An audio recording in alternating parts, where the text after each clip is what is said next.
I'm just fine, Hal. It's a holiday, which doesn't mean a whole lot when I'm not working or anything like that, but that's okay with me. Well, just like every other day, you're not working. Although I think doing these live streams is kind of work, isn't it? A little bit. But by the way, you are paying time and a half today, right? Holidays? Exactly. Yes. And those of you who were really good at algebra know what 1.5 times nothing equals. Let me get my calculator. No, I'll check it out later.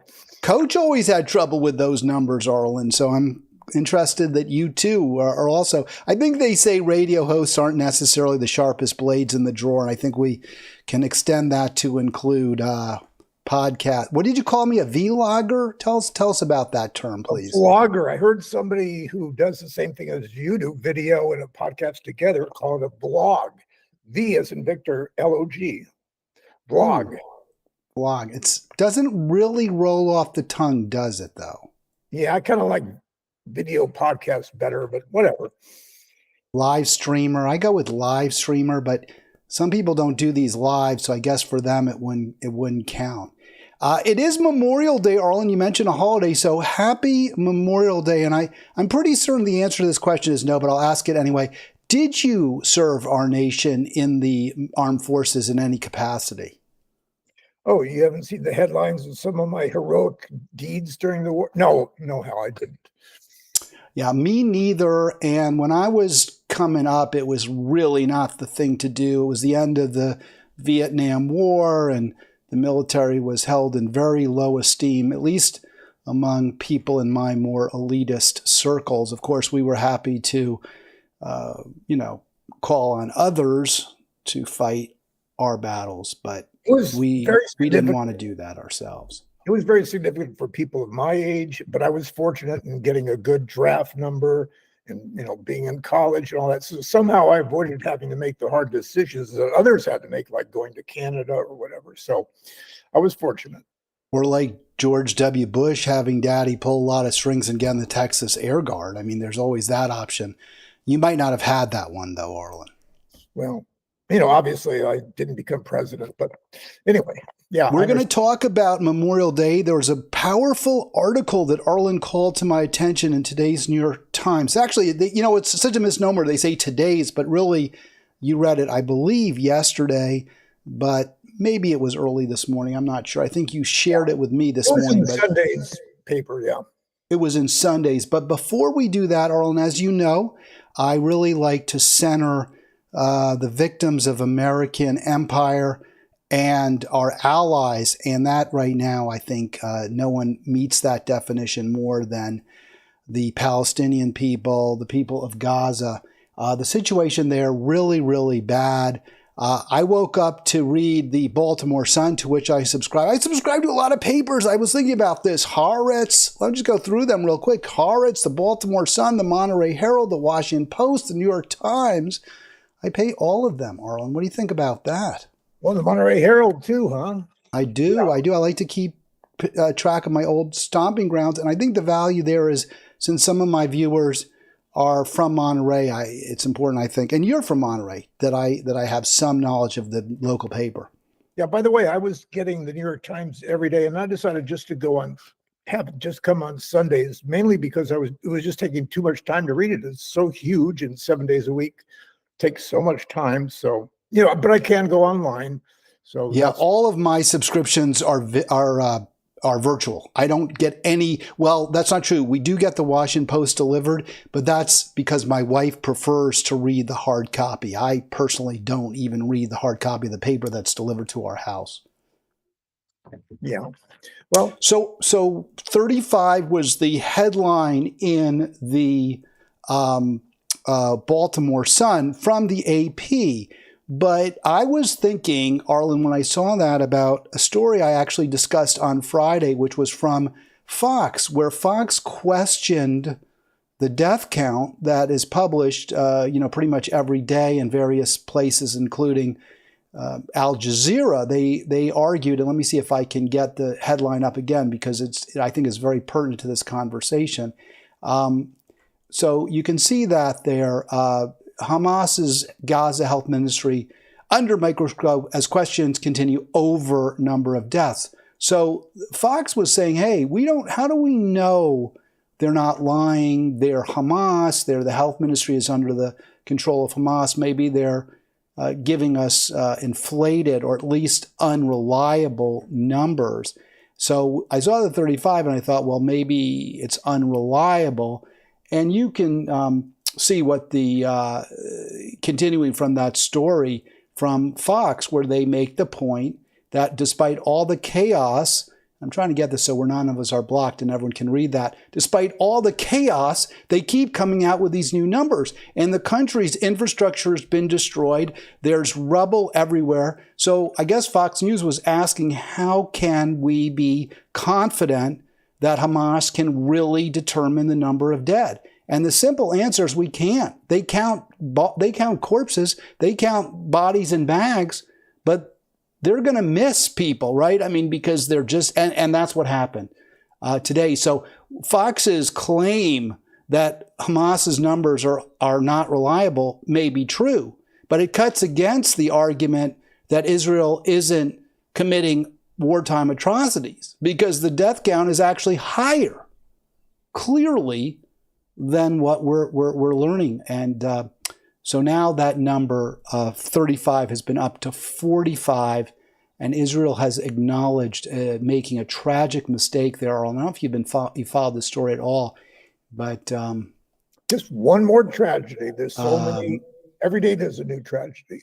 Terrible, terrible. And this is why, Arlen, I just think we got to get out of the war business, because it's just, this happens too much, too often, and innocents almost are always the victims. Interesting you should say that on Memorial Day, when we were honoring all the Americans who died in our wars. And the point of the article that I sent to you was, we don't really mention a lot of these wars are unnecessary. They're illegal. They shouldn't have happened.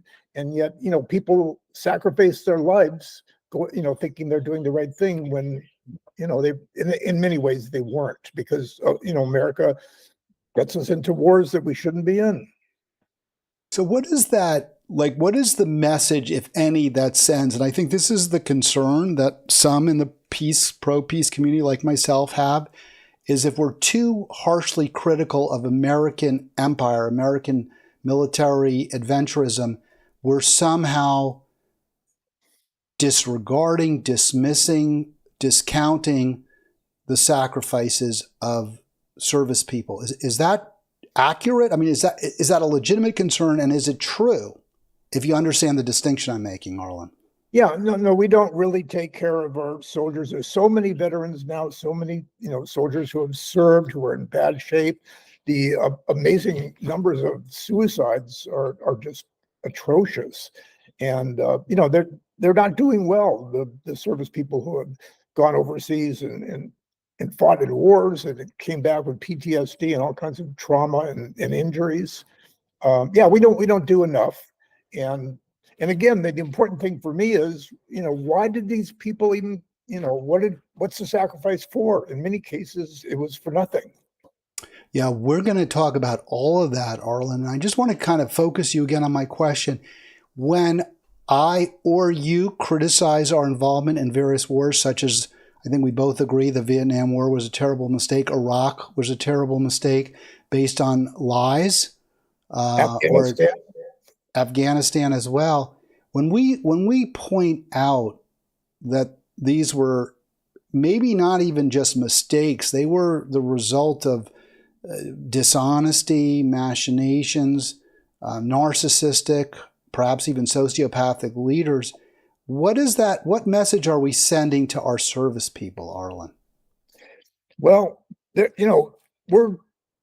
not listening anyway. They're not thinking about those things. They're thinking, hey, I'm going to, defend my country. I'm going to, do the honorable thing and fight for my country. But, they aren't really thinking about, what the reason that they're going over there to fight.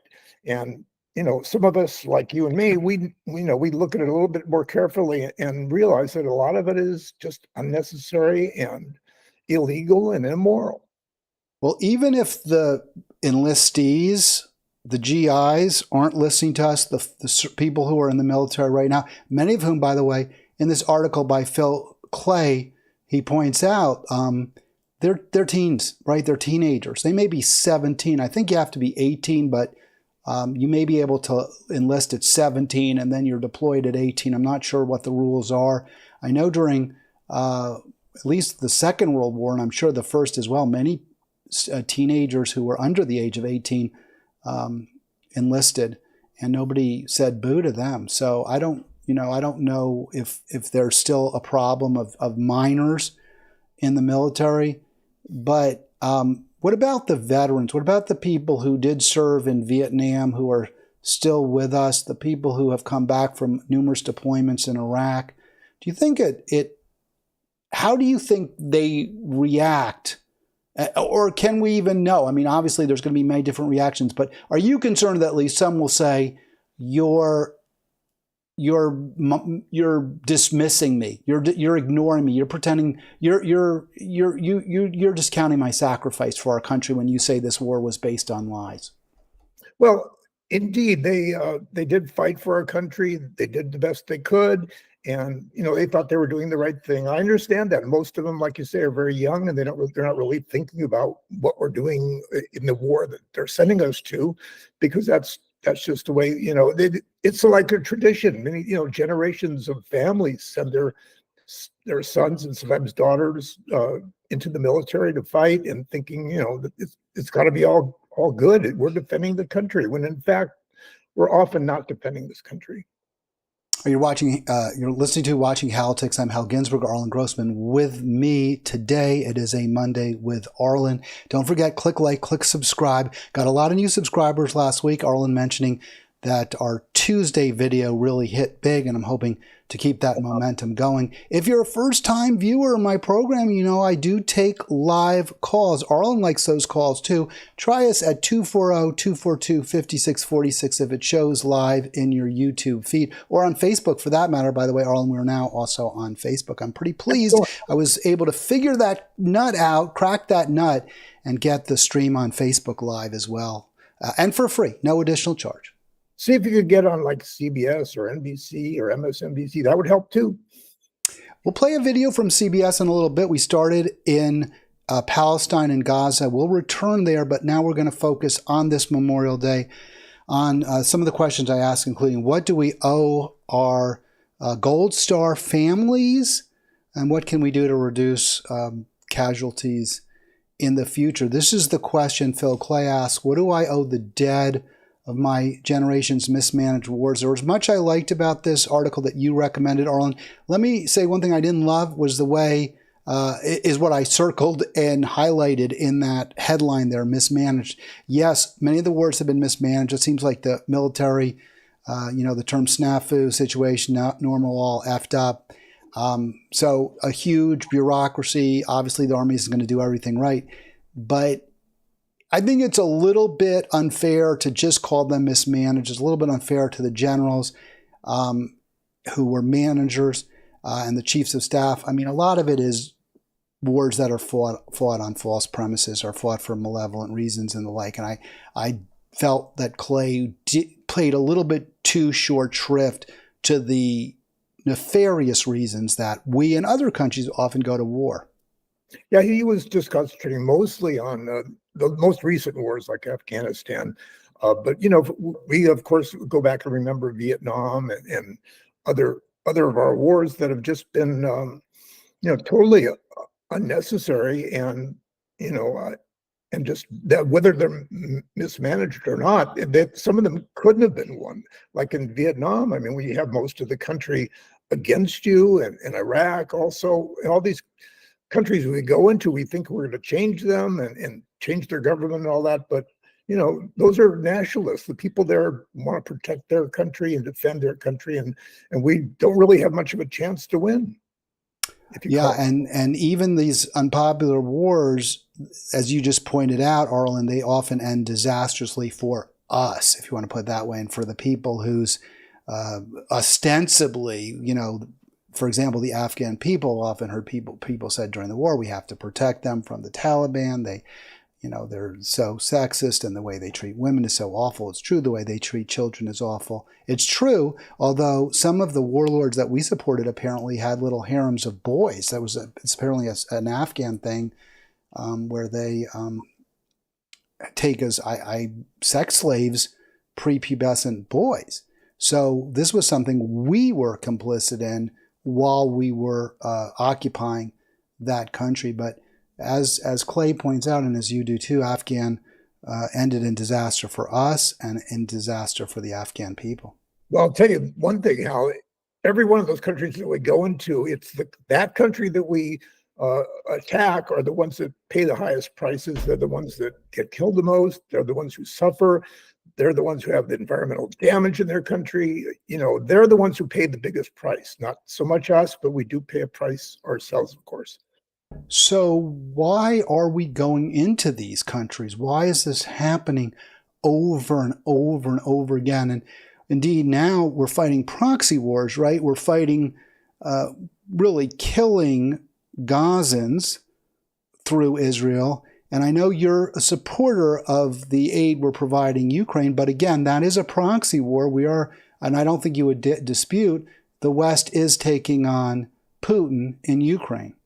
Oh, yeah, no question about that. And I'm glad that they are. I think it's necessary, but, we differ a little bit on that. Well, my question is why? I mean, you would say, I think I can anticipate your answer with regard to Russia, Ukraine. They invaded a sovereign nation, a democracy, an ally, and we don't want Russia. They pose a dire threat to Europe. Now, I don't necessarily agree with any of that, but I think that would be your answer. But we're seeing American involvement in all manner of conflicts around the world. And as you pointed out, they have worked out terribly in many cases. So I guess I'm asking you, why do we keep getting involved? Yeah, no, it's a good question. I think it's just built into our DNA, Hal. It's built into our history. We feel that we are, going to protect the world, and and that we have that responsibility. There's also, of course, the point often pointed out that the military-industrial complex has a big stake in this too, and they're pushing it. And a lot of politicians, they think being hawkish is advantageous, so they tend to go in that direction. So yeah, it's just part of, like I say, part of our DNA. This is who we are, and unfortunately, I don't see it changing anytime soon.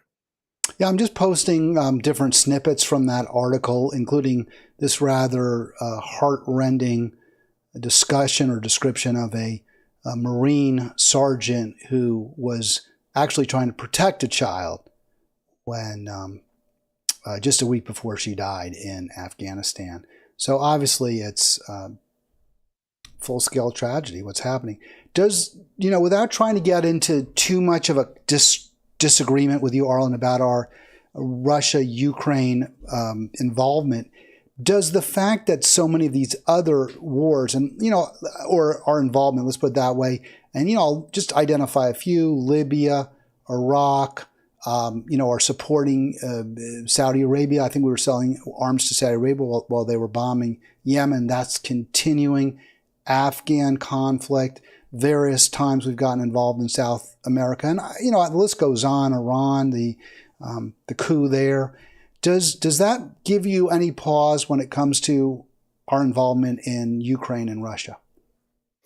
Well, I think that's a bit of a different case because it was Russia, it was Putin who invaded Ukraine. They did it on their own. It was unnecessary, just like we, went into Iraq and all the countries that we go into. It's wrong for us to do it. It's wrong for them to do it. They're trying to take over a sovereign country, and we need to stop them. Okay, Arlen, thanks for that response. I appreciate it. Let's just talk briefly about the segment I've got on the screen right here. The author, Clay, former, I guess he's an honorably discharged officer, makes the point that the withdrawal from Afghanistan, which was started by Trump and accomplished by Biden, was accompanied by many failures, mismanagement, deaths. And he seems to, although he doesn't quite come out and say it, he seems to blame it, at least largely, on those who put it in play, who actually accomplished the withdrawal. But my response is, this is what happens when you go in to these situations without, a clear plan, without a clear a strategy from day one, and without moral justification for doing so. It's just to be expected that there are going to be messy, deadly withdrawals along the way. I think Afghanistan is kind of special because, it came right after 2011, 2001, 9/11. 21, Arlen, 21. It was the I guess Trump signed the deal and then Biden accomplished it in his first year. I'm talking about when the Afghanistan war started. It's been a long war. Wasn't it Russia? Russia had been there for a decade. Actually, yes. The coffin of empires, I think it's been referred to, the British Empire facing major, misfires and all sorts of failures and losses of troops in Afghanistan. Not the cradle, but I don't think the coffin's the right word. I'll look it up, but Afghanistan has proved problematic for many foreign invaders. Yeah, Russia paid a big price. We paid a big price, and this went through, many administrations that we stuck there in Afghanistan and knew we were not getting anywhere. We weren't accomplishing anything, and in the end, we didn't accomplish anything. And the country's right now is worse off than it's ever been. They're totally controlled by the Taliban, and it's just a terrible, place for women and for anybody that's, semi-progressive. By the way, the term is graveyard of empires, and I'm pretty irritated that it took me so long to remember. I don't want to call them senior moments yet, Arlen, but I fear that I may be losing some of that, the short-term memory that I've installed in the hard drive over the years, or installed in the computer over the years.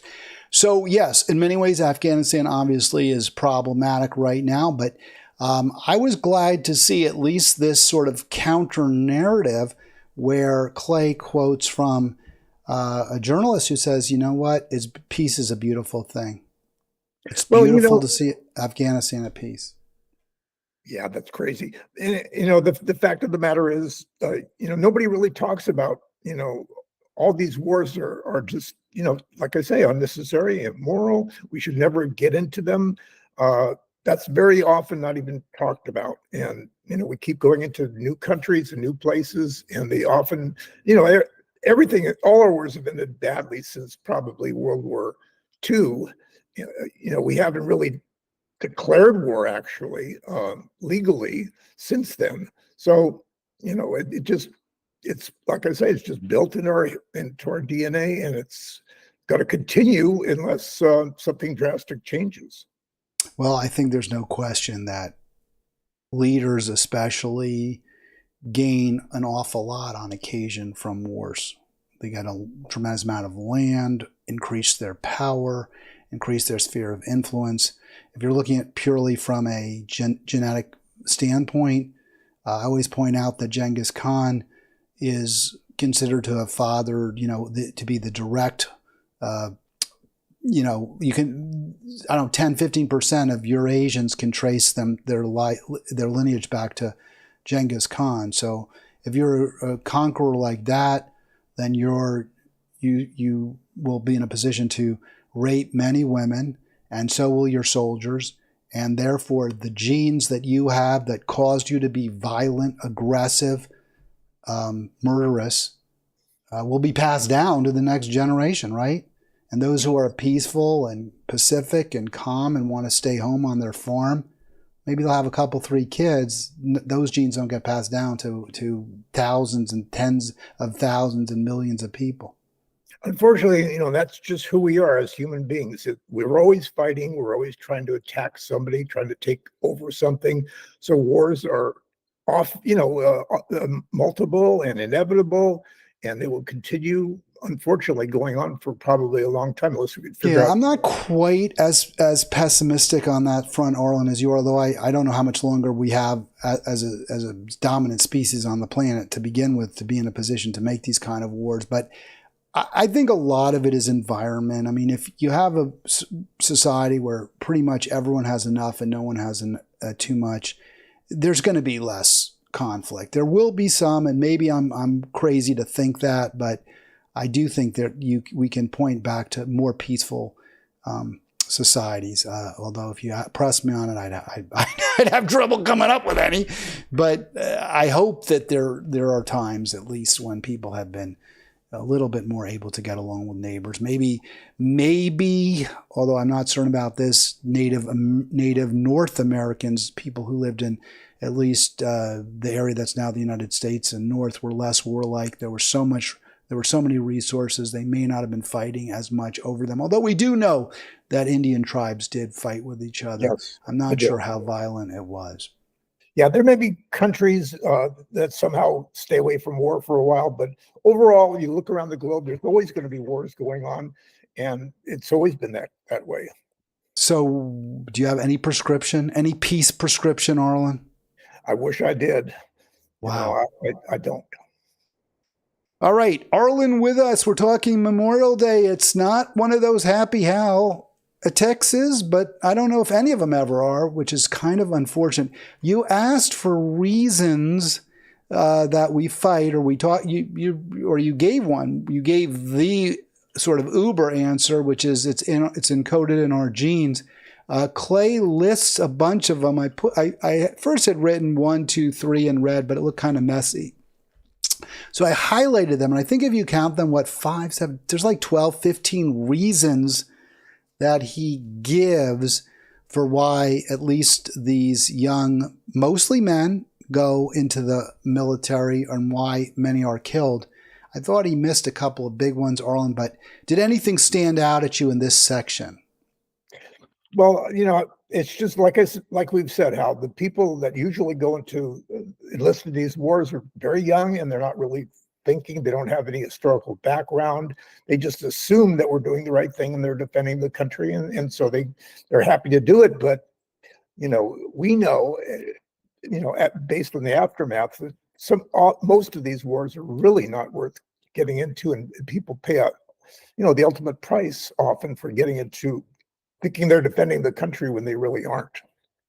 Yeah, it's awful. It's really awful. Memorial Day program with Arlen. This is Halitics. I'm Hal. Hey, give us a call, 240-242-5646. Love to talk to you. I mentioned that I felt he missed a couple of really important reasons, Arlen. So let me see if I can answer the question I asked and get your thoughts on this as well. I mean, an awful lot of these wars are driven by profit, aren't they? They're driven by business interests, and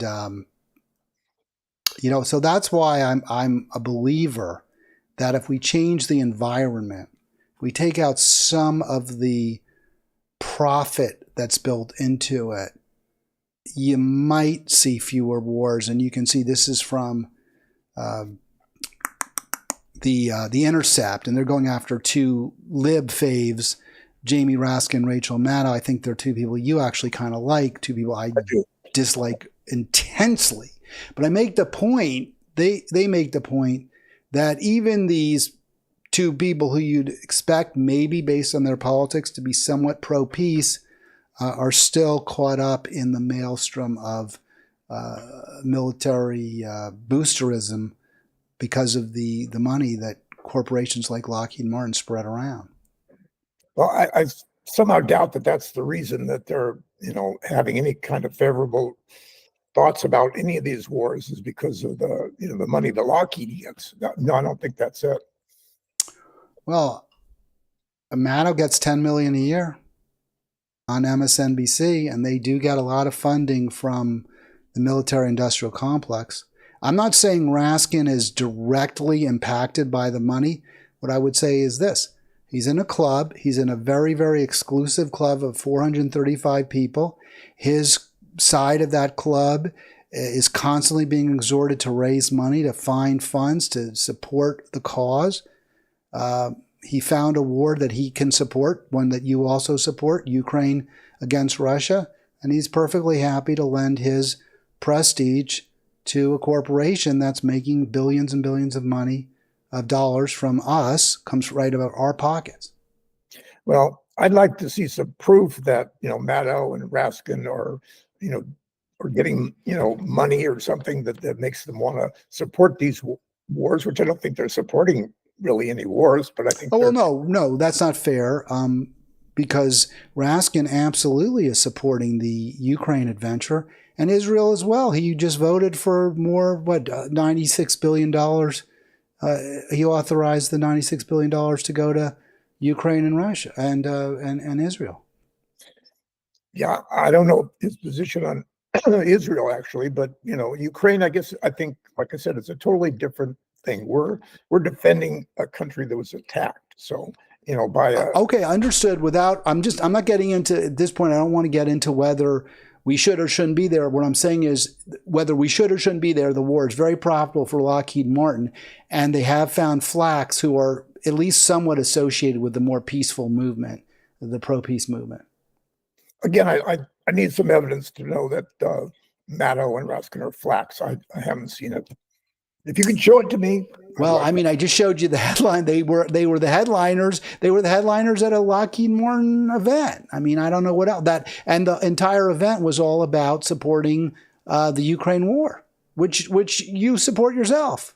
Yeah. And I'm not saying you're corrupted, and I'm not even saying necessarily there. What I'm saying is they did get something out of it. They got to be, high featured at that event. Now, I understand Raskin didn't take a fee for being there, and maybe neither did Maddow, but she got a lot of publicity, and the Democratic Party certainly benefits from the largesse of Lockheed Martin.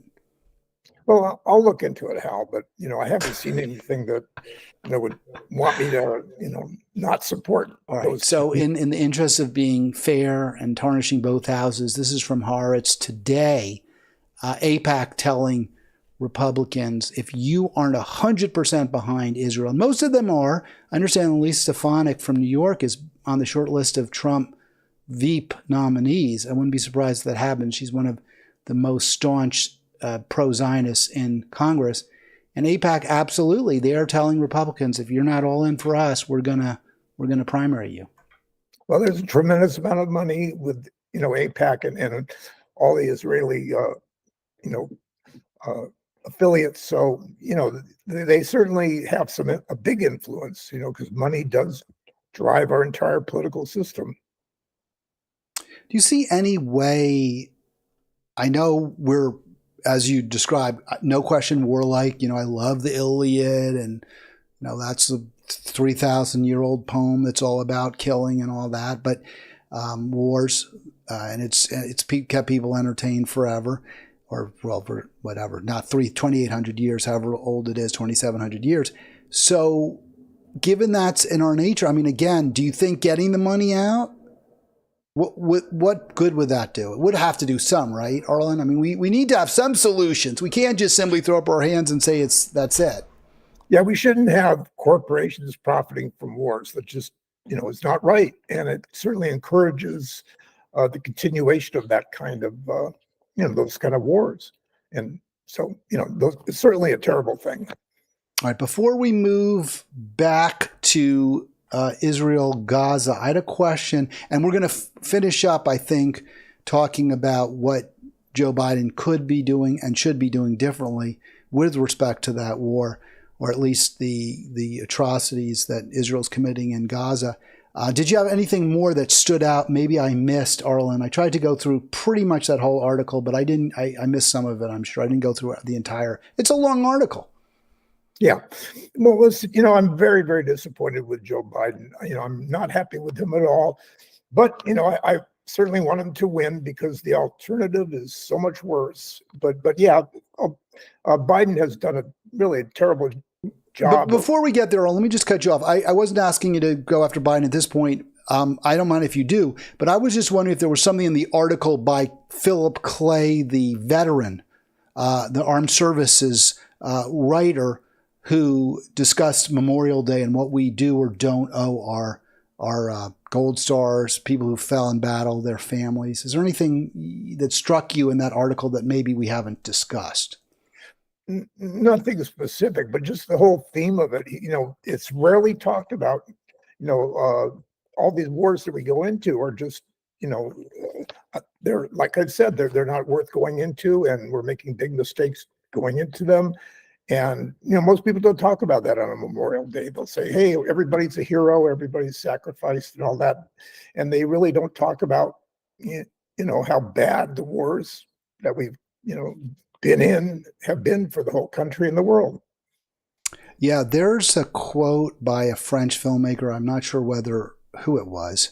Maybe it was Truffaut. I'm not sure, Francois Truffaut, maybe, who said there's no such thing as an anti-war movie because movies invariably romanticize war. And I think there's a lot of truth to that. I was watching Platoon, which is supposed to be kind of an anti-war movie, and yet there's an awful lot of the camaraderie that's presented and the kind of the bonding, the male bonding in war. It makes it seem somewhat appealing or attractive. There are a couple of war movies that really make it seem awful. I think All Quiet on the Western Front is renowned on that score, and there's one that Kirk Douglas did, I can't remember now, Paths of Glory, that's pretty brutally anti-war. But generally, wars do, I think, or rather movies do romanticize war. I would say, Arlen, I just want to answer this question to my way of thinking, what do we owe the dead? I would say a few things. One, I think we owe their families complete financial security. I think a lot of families Gold Star families face a real future of uncertainty when they lose their loved ones. And I know they get some pension and some sort of a payout, but it's almost certainly woefully inadequate. I think we owe all veterans a lifetime really of support. The idea that first of all, that there's any homeless in this country is wrong, is horrible. But that people who serve in the military are homeless, I think, is in some ways it's even worse, that they put their lives on the line for this country. I think we owe them much better decision making when it comes to whether, in the first instance, we go into these wars. So I think those are some of the things we definitely owe these people. Yeah, absolutely. I agree entirely. And one thing I remember from Clay's article is, you're talking about movies, that most of the movies portray people who are a little bit older, but in truth, in reality, it's really the very young who are the soldiers. Most of them, they're still in their teens. So it's the war movies don't always exactly get it right. Yeah, that's a great point, Arlen. I absolutely agree with that too. I was thinking about that because they get young actors. But in that movie, Platoon, I guess Charlie Sheen, I don't know how old he was, but I don't think he was a teenager. He didn't look like a teenager. And the sergeants were much older. Willem Dafoe and Tom Berenger, definitely in their 30s or older. So that was not an accurate representation. Even the grunts were probably in their mid-20s. So they're older. It's absolutely true. And I'm thinking of World War II movies, the actors are always at least in their early to mid-20s, if not older, rather than, high school kids. I want to restate one more thing, and that I mentioned before, and that is the soldiers who are here, the veterans, are in such horrible shape right now. I mean, their suicides are just through the roof. The PTSD is not being taken care of. They're just not getting the kind of care that we owe them, and it's really a terrible thing, I think. All right, let's move on then, if we can. I shared with you, Arlen, you shared with me that article from Philip Clay about Memorial Day and what we owe our the dead who fought in our wars. And then I shared with you this article here by Christoph, which you thought was definitely worth discussing. Biden's chance to do the right thing in Gaza. And as always my want, Arlen, even when I share articles with you and I'm generally in agreement with them, there are things I disagree. We'll get to all of that. But before we do, I want to play a video. You've made the point, though, maybe you want to just elaborate a little bit, is just how awful it is, how awful this is going, and how wrong it is what we're doing there. So I'm going to get this video up if I can, Arlen. This is from CBS News, and I mentioned 35 dead in the Baltimore Sun original piece. That's from the AP this morning, raised to 45 dead, and the strike was on a refugee camp where Israel had told Palestinians they were more likely to be safe, where they were not instructed that they had to leave. So here's CBS News with I think a very powerful video. Officials say an Israeli airstrike on the city of Rafah last night killed at least 45 people in a makeshift refugee camp. Israel says it targeted 2 Hamas leaders in a precise attack. The airstrike came hours after Hamas fired rockets toward Tel Aviv. MTS Tayab has the story. MTS, good morning. Michelle, good morning to you. Well, the Biden administration has repeatedly suggested a major Israeli offensive in Rafah would be a, quote, red line, and even paused a shipment of 3,500 bombs to the Israeli military over concerns for the safety of civilians there. And I'm going to stop it there, Arlen. That is true. They paused it, but I think as I understand it, Biden restarted them. And the pause wasn't really enough because Israel already had stockpiled so many weapons. I don't know if you've heard anything about that decision to start, the shipments going again. No, I didn't hear that, but certainly Biden hasn't done much at all. And Netanyahu feels pretty free to do whatever he wants to do, knowing that, Biden will, talk a good game, but, in reality, he's not doing a thing. He's just letting do whatever he wants to do. There's just been no follow through by this administration. They may do a little finger pointing and a little scolding, but in terms of actual consequential steps, there have been, as far as I know, none. Let's go back to that video. I want to just confirm again, and I know I reported this earlier, that Biden had resumed the shipments. Maybe there's been a second pause. I really want to nail that down because that would be important. A warning, the images in this report are hard to watch. In the immediate aftermath of the Israeli strike, horrifying scenes of bodies burned beyond recognition and a man holding a headless child. The Tel El Sultan neighborhood, full of makeshift tents, was in flames following the airstrikes by Israeli warplanes, as first responders rushed to treat those who were sheltering in the designated safe zone for civilians. By morning, a CBS News team had made it to the western Rafah neighborhood. The grief and horror they found is indescribable, as children also dug through the scorched remains of a food distribution tent, trying to salvage whatever they could with their bare hands. Israel insists it targeted a Hamas compound in which, quote, significant Hamas terrorists were operating. But at a nearby hospital, one of the few still functioning in Gaza, the vast majority of the dead and wounded were children, parents inconsolable with grief. They burnt the people. They burnt them, he says. They burnt the whole neighborhood. Israel's attacks on the civilian safe zone came just hours after Hamas launched 8 rockets from Gaza towards Tel Aviv, the first since January. Most were intercepted by the Iron Dome missile defense system, and there were no immediate reports of casualties or major damage. All right, so I'll stop it there for a second, Arlen. Maybe we can just end it. It's enough brutality. It's just so awful. The children being killed.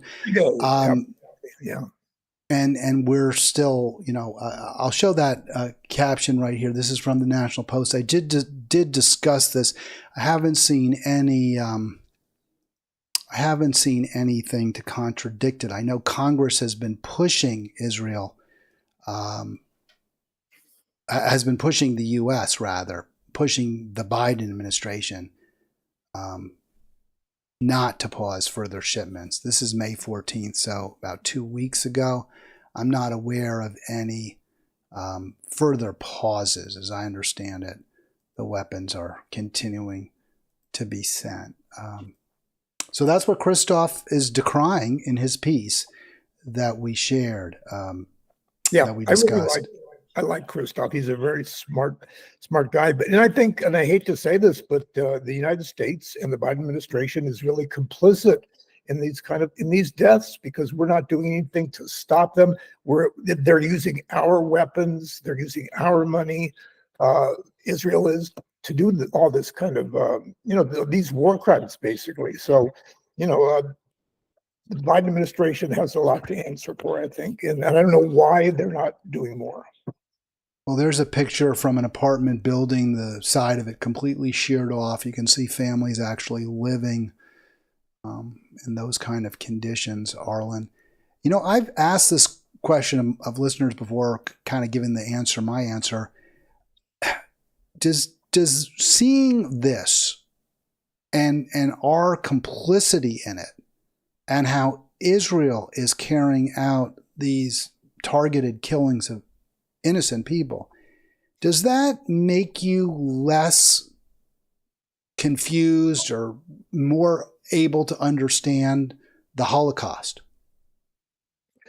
Yeah, well, sure. I mean, there's all kinds of reasons for the Holocaust and all these terrible things. I think in this case, Israel is thinking we're trying to kill Hamas, and it doesn't matter if there's civilians killed. They just don't care about the civilians. They just are interested in getting their enemies killed, and that's I'm not sure if that answers your question, but I think that's what's going on here.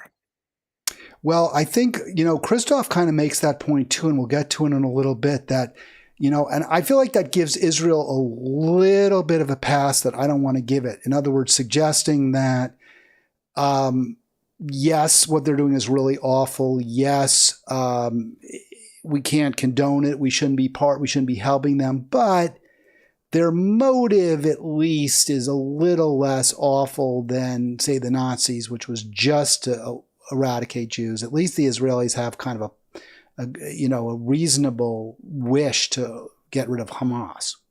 So I don't want to give them that little out. That's maybe it's true. I don't feel comfortable giving them that out, like saying, "Oh, it's okay that you want to kill Hamas." Yeah, Hamas is terrible, but Israel has gone way, way, way beyond the proper response, and it just killed many, many, many, many more times the number of deaths that Hamas did on October the 7th. So it's there's no excuse for what Israel is doing. Let's face it. I would also just argue that Israel, I think, is in part responsible for Hamas. I mean, the Israeli oppression of the Palestinians has led them to embrace an extreme group.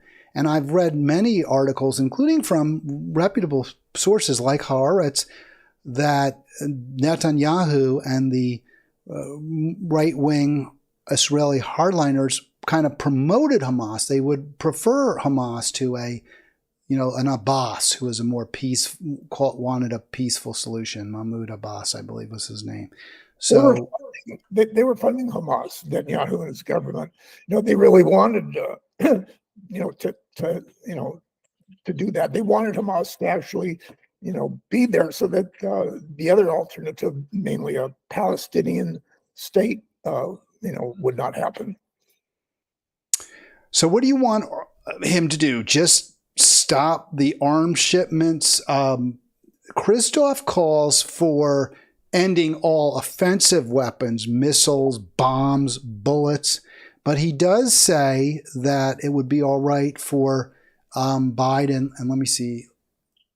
All sorts of, I've got all these different little layers. That's what we call these in the parlance, Arlen, as a vlogger. Okay, as a vlogger, I've got to know my layers, and it's just hard to fit them all into the rectangular 16:9 screen that shows up on your YouTube feed. But there you go. So he says suspend all offensive weapons, but it would be okay to transfer defensive ones. Your thoughts? Oh, that makes a whole lot of sense. It's the problem is our offensives, the offensive weapons were the ones that are helping Israel do the terrible things they're doing. And certainly we want to, make sure that Israel exists and we have to defend them. But this is not a case of defending Israel. This is a case of Israel going way too far and us giving them the offensive weapons to do these criminal acts. You know, I feel like we shouldn't even give them the defensive ones. I mean, if they're going to be oppressing a fellow, region, why should we protect them from the understandable desire to retaliate by the Palestinians? Now, I would take that statement back if we were helping the Palestinians defend themselves from Israel. But it seems like even if we stop sending Israel weapons today, they're still going to have a stockpile that we supplied them that they're going to keep using. So if we have a duty to help Israel prevent deaths in its country, shouldn't we also have that duty to help prevent Israel from killing Palestinians? Well, certainly, there should, understandably, like we're saying that, no offensive weapons, but, defense is fine. But this is not a case of what Israel is doing. They're doing much more than defending their country. They're overdoing it and, doing some things that, just are unjust and immoral. All right. Pundit thought leader Arlen Grossman with us. He blogs at thebigpicturereport.com. You should definitely check it out. I think our latest video is up there right now, Arlen, and thank you so much for posting that. I do appreciate it. So I wanted, and it's only been a few days, just the 3-day break. Interregnum, Arlen was free of me, but he got more on the front end, so I guess he's rewarded in that regard. You got to be pretty bad, Arlen, if you're compared unfavorably to Ronald Reagan in my book, and that's what Christoph does here. I don't know if you can see that little snippet from the article. But he points out that Reagan at one point did suspend weapons transfers and moreover, credibly said, hey, this may not happen unless we may be on a different footing in the future. And by the way, we're getting a call. Let me see if I can get my caller on. We'll get you in just a second, caller. We may be on a different footing if you don't stop your offensive in Lebanon. And so what Christoph is doing is he's unfavorably comparing Biden, who's done really nothing material to stop Israel, with Reagan, who apparently did. Sad but true. Do you remember that? Because I sort of remember the Lebanon situation, but not very well, Arlen. Yeah, not very well. But the bottom line is Israel has to understand that we will not just give them carte blanche to do whatever they want.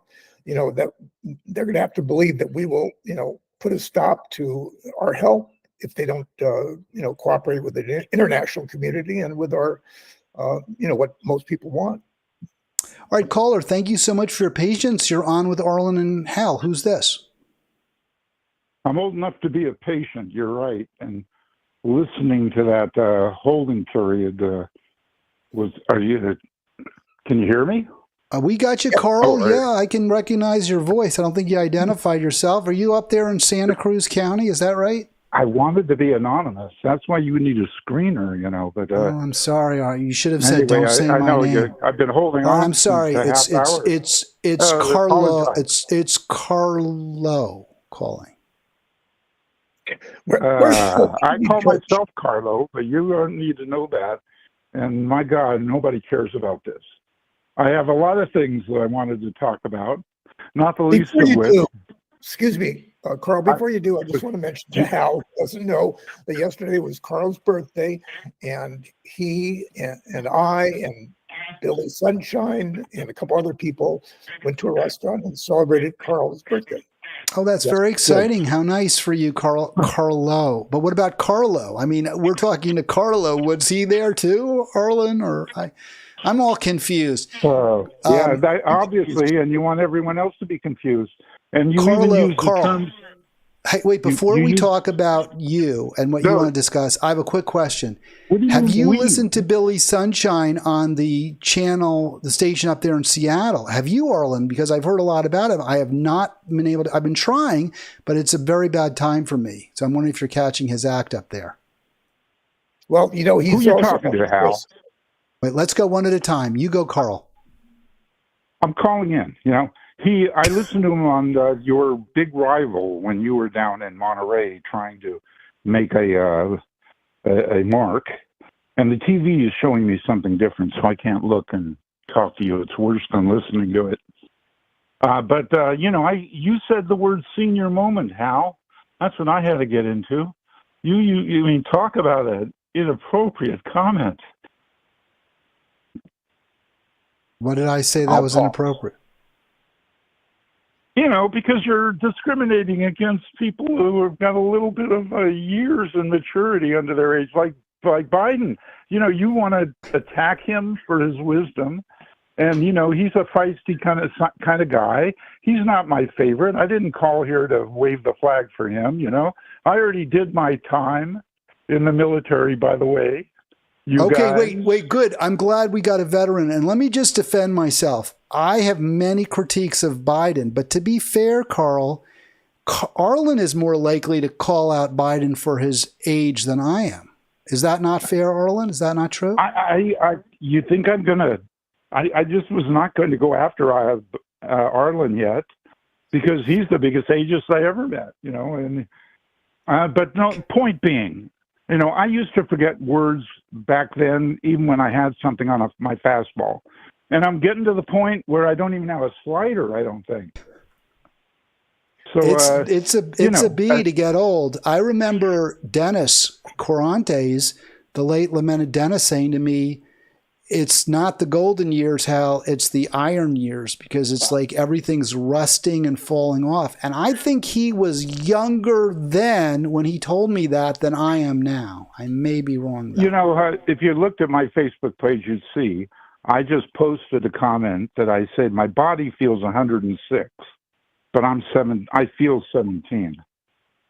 My mind and your spirit, that's the body is going to go out. If you haven't been told that, I hate to be the first one to tell you and your large audience here. That's baked in the cake. And you even had some observation about that earlier when you were discussing the fact that men make human beings are warlike. But every animal is eating each other, and it's we're animals. The body's an animal. But your mind is a little something different. Some animals are herbivores. Not all animals eat other animals. Some animals eat plants. Okay, well, I'm sympathetic. I'm a very sensitive guy, if you ask Arlen. And he'll tell you, the plants. Think about the poor broccoli. And I'm being silly, of course, but, they're alive, they're growing. And where do you want to draw the moral line? It's a very, very broad line. You got to kill something to live. I'm not really drawing any moral lines. I don't like to see innocent people killed or even guilty people. That's all. I don't want to see a bunch of massacred children and even seniors. It's just not something I want to see. That's all. I think it's wrong. I really would have liked to talk to you about that film. You see, here's a senior moment.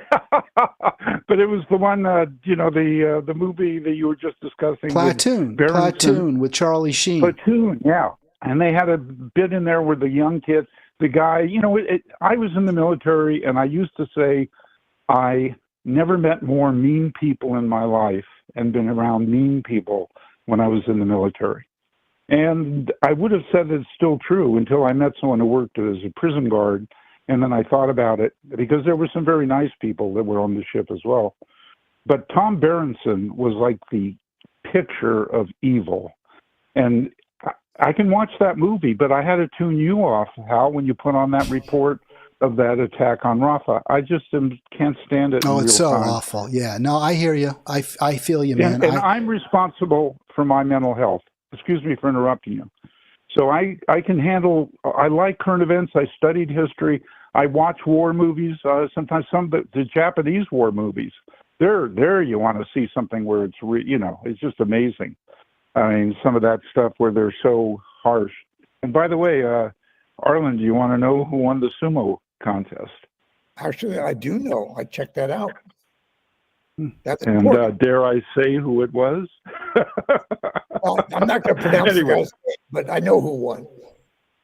Yeah, the guy that was the skinny guy, is that the one? I tell Carl every time it's the big fat guy that always wins. You said it. You know, our friend the cop, he could have considered a career in sumo. He's a big, stocky fellow. I can't remember. He doesn't. Fred? Yeah, Fred. I can't see. There's your senior moment for you again. Hey, I don't it's not a consider. By the way, moment. no, wait, Carl. I'm going to talk now for a second. I'll let you get back on. I don't consider saying it's a senior moment to be an ageist statement. I'm sorry that you take it amiss. I think Arlen will defend me on this. That is not ageist. It's just a recognition that as we age, we can't always remember things as well as we could when we were younger. That's just a fact. It's not ageist to acknowledge. Well, we should give Carl respect because he is a lot older and supposedly wiser, I would think. But, and by the way, Carl went into an unnecessary war. He went into Vietnam. And by the way, Carl, thank you for your service. You always give it lip service. What? You doubt my sincerity? I want something tangible. Don't ever say it again. Carl, what do you think we should be doing for people like yourself and the Gold Star families that we're not doing?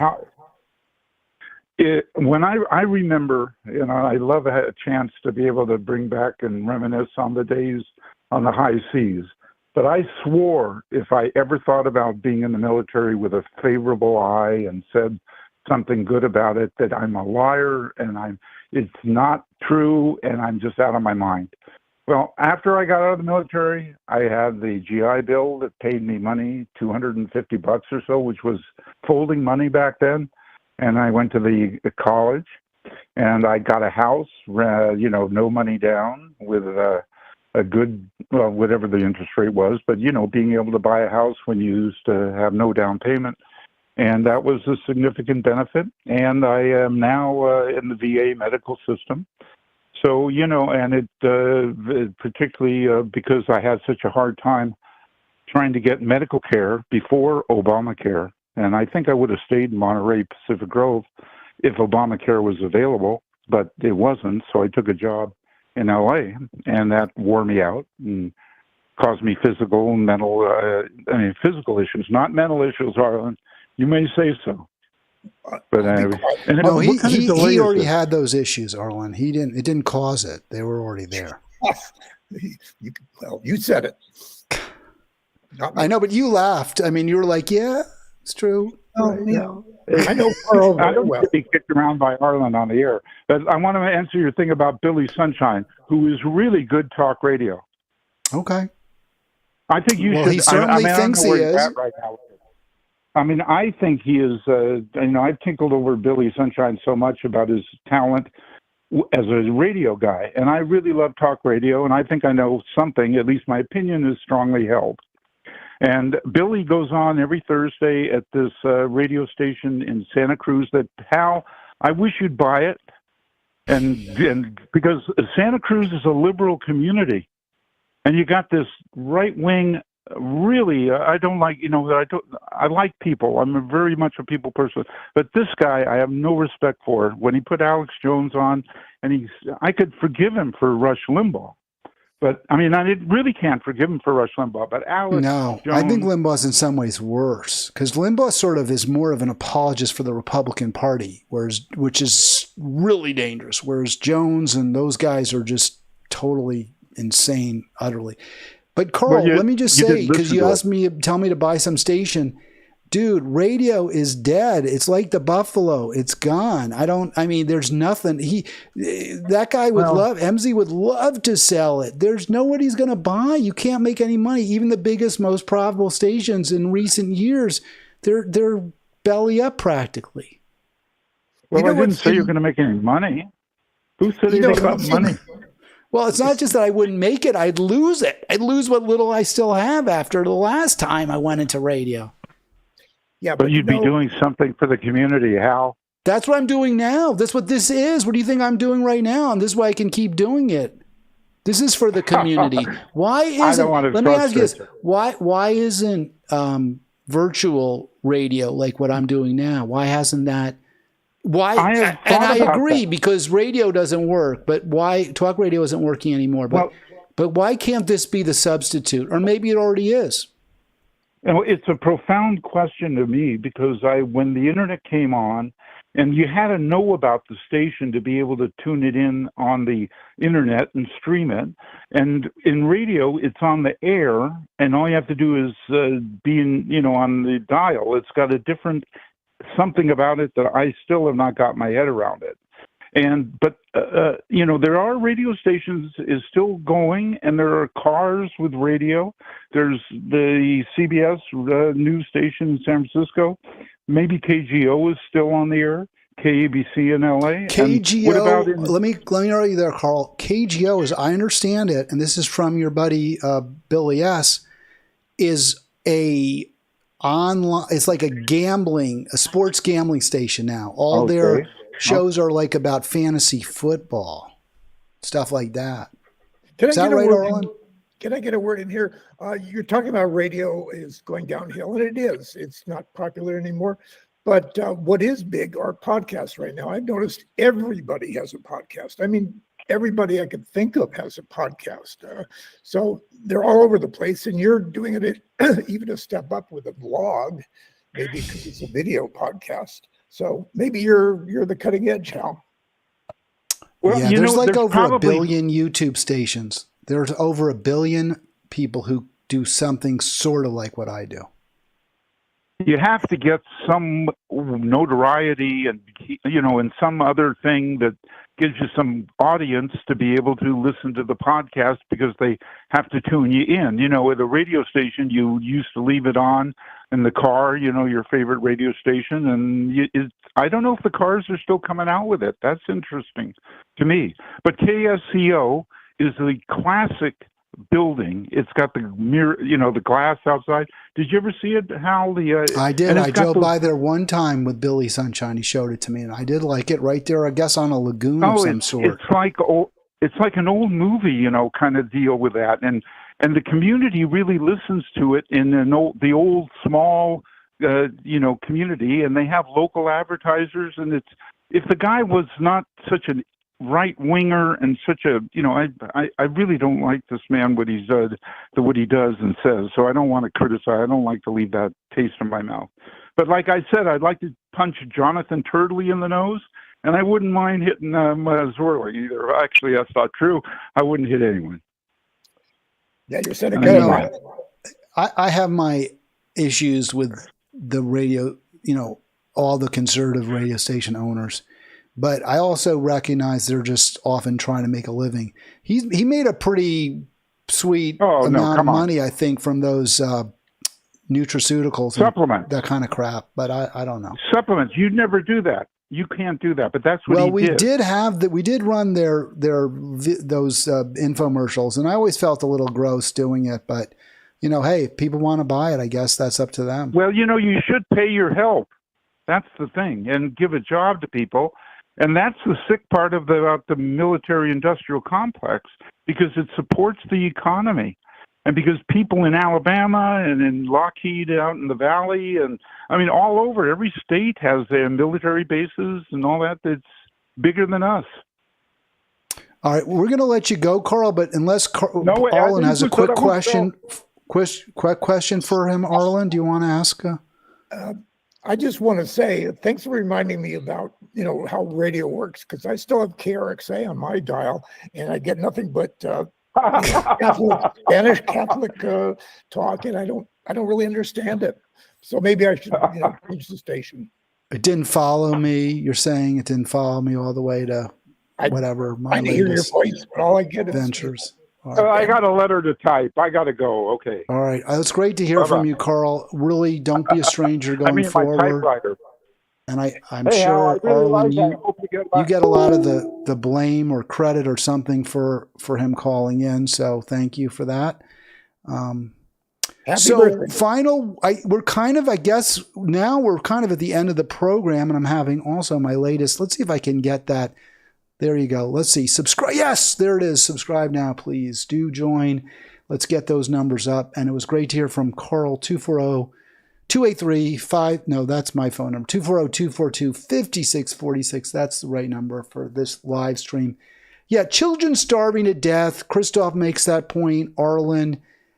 You're still going to support Biden, but obviously, and I've never heard you seem as upset at the president as you are now. This is shaking you.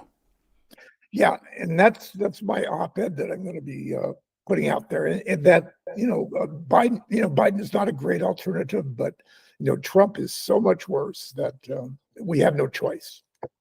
Do you feel like, since you brought this up, and this isn't, again, I'm not trying to put you on the spot, but are you angry, resentful? I mean, or do you feel like the Democratic Party deserves a lot of the blame for there not being even the chance to vote for an alternative in the primary? I guess there was a chance, right? Marianne Williamson, and there was some little-known Congress member, Dean something or other, but there was no real primary struggle. Is that... A lot of people blame the Democratic Party for that. Yeah.